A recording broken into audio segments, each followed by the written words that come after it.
में 7 दिवसीय श्री राम महायज्ञ हो रही थी। यज्ञ का अब समापन का दौर शुरू हो गया है। यज्ञ अपने अपने एक एक दिन के समापन के चरण पर पहुंच गई है और ये यज्ञ बहुत ही शानदार तरीके से हुई। इस यज्ञ का मुख्य उद्देश्य रहा कि पूरे विश्व का कल्याण हो, पर्यावरण में अनुकूलता आए, पशु पक्षी प्रसन्न हो, मानव जीवन में हरियाली आए, खेत खलिहान सब तरक्की की तरफ बढ़े, हर तरफ हरियाली ही हरियाली दिखाई दे।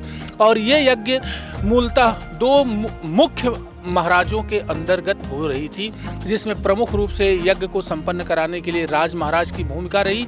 और इस यज्ञ में वैदिक रीति रिवाजों को संपन्न कराने के लिए एवं आचार्यत्व की भूमिका निभाने के लिए सत्यनारायण शास्त्री जी रहे, जो मचवा वाले बाबा के नाम से भी प्रसिद्ध हैं। और ये दोनों लोग मूलतः राजस्थान के रहने वाले हैं और आज यज्ञ के ही परिसर से यह तिलक पत्रिका से जुड़ेंगे और सनातन प्रेमियों को, हिंदू धर्मावलंबियों को इस यज्ञ की भूमिका से मुख्य संदेश देंगे। जी महाराज जी। ओम नमो गोभ्य श्रीमतीभ्य सौरभ्य एव च नमो ब्रह्मसुदाभ्यश्च पवित्राभ्यो नमो नमः। वंदे गो मातरम। जय श्री राम, जय गो माता। देखिए, सनातन धर्म को जागृत करने के लिए, बढ़ाने के लिए सर्वप्रथम गौ माता का आश्रय लेना पड़ेगा, क्योंकि जिस राज्य से गौ माताएँ कम हुई है या घटी है, वही राज्य भारत से घटा है। इसलिए अब जो सरकार बन रही है, भगवान की कृपा से बहुत अच्छा कार्य करेगी, जो भी बनेगी।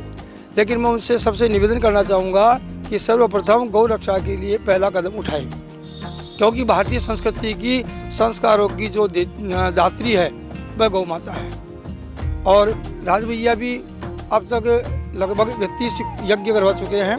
इसमें गोपुष्ट यज्ञ बहुत हुए हैं और इनके गौशाला भी है, गौ माता की सेवा भी करते हैं और काफ़ी लंबा चौड़ा कार्यक्रम इनका गौ माता के लिए रहता है। तो मेरा सरकार से यही अनुरोध रहेगा कि सर्वप्रथम गौ रक्षा करें।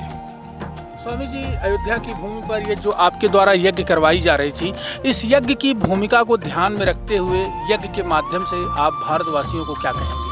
देखिए, सभी भारतवासियों से मेरा आग्रह है, अनुरोध है कि अपने धर्म के प्रति आस्था बनाए रखें, क्योंकि धर्म ही धारण करने योग्य है। धारणात धर्म है, जिस धर्म को हम मानते हैं उसी धर्म को धारण किया जाता है। क्योंकि जो धर्म से बाहर है, धारणात धर्म आत्मने प्रतिकूलानि परेशान न समाचरित। जो धर्म, जिस धर्म को हम नहीं मानते हैं उससे दूर रहें और जो हमारा धर्म उसे बढ़ाएं। अयोध्या की इस जन्मभूमि, भगवान श्री राम की जन्मभूमि पर हमने यहाँ यज्ञ किया। ये संकल्प राज भैया का पहले का किया हुआ था कि भगवान राम जब विराजेंगे तो सबसे पहले अयोध्या में हम यज्ञ करवाएंगे। उस समय व्यवस्थाएं नहीं हुई थी, अब हमने व्यवस्था की। अब तक लगभग इस महायज्ञ में 6,80,000 आहुतियाँ लग चुकी है और कल पूर्णाहुति का दौर है। कल 11:30 बजे, 12:15 बजे के बीच में पूर्णाहुति होगी। और हम सभी देशवासियों से प्रार्थना करना चाहते हैं, निवेदन करना चाहते हैं कि सनातन धर्म को बढ़ाने के लिए अधिक से अधिक गौ माता की सेवा करें। हाँ, मैं तो यज्ञ के द्वारा हमारे गौ माता को राष्ट्रीय घोषित किया जाए और गौ माता के लिए यज्ञ करते हैं। क्योंकि गौ का चारा पूछ में बहुत, राजस्थान में पानी की बहुत कमी है, तो हम तो यही भगवान से प्रार्थना करते हैं भाई बारिश हो और यज्ञ हो तो बारिश हो और बच्चे हमारे पानी की व्यवस्था हो। देखा आप लोगों ने, राज महाराज ने और मचवा वाले बाबा शास्त्री जी ने कितना ही शुभ संदेश इस यज्ञ भूमि से दिया कि गौ माता की रक्षा हो, सनातन का और बढ़ावा हो। यह इन लोगों की कामना है और इसी कामना से यह अयोध्या नगरी में इस श्री राम महायज्ञ को समापन की ओर ले जा रहे हैं। मैं देवेश पांडे, अयोध्या।